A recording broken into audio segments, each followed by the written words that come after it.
little bit of maintenance is better than fixing. Maintaining is really sales. I look at sales as the maintenance of the business. It is the life support. If you're constantly putting deposits into maintenance, you don't have nearly as many big projects or rehauls of the whole That's structure. right. I think that's where you and I preach a lot about that. It's that Yeah.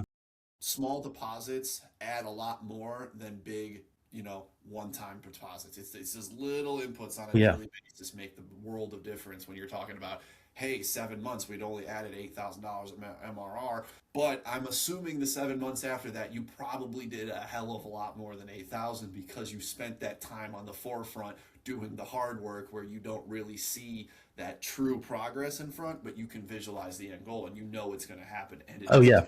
So for the rest of the year, so just to give you to circle back to that, so I had that speech with them in March. For the next 9 months, we only missed the $10,000 mark 1 month out of the year, Wow.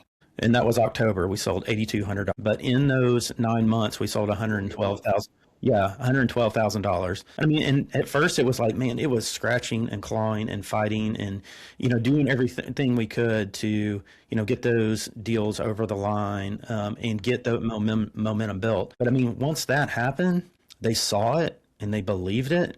Yeah. They never questioned it anymore. So it went from, hey, we've got a deal that's, a small $4,000 a month deal, because it was 10 that was our average, so it was like one of those, like the whole dynamics of the company changes, being a part of a winning team that's growing fast, even the techs like it. And also too, from the standpoint from, kind of going back to like, we keep harping on sales too and I'm kind of a little bit of a unicorn in the space of being a sales guy that it runs a MSP.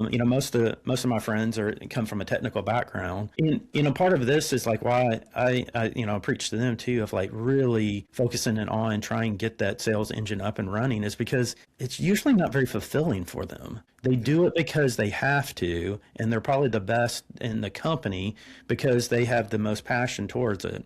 But if they can get past that hump of getting over and really figuring out the outside sales, they get back to doing what they're passionate about, which kind of goes back to that whole thing of what we talked about all the way through is good quality of life, and that's where I kind of want all of the MSP owners out there to have that in MSPs. Absolutely.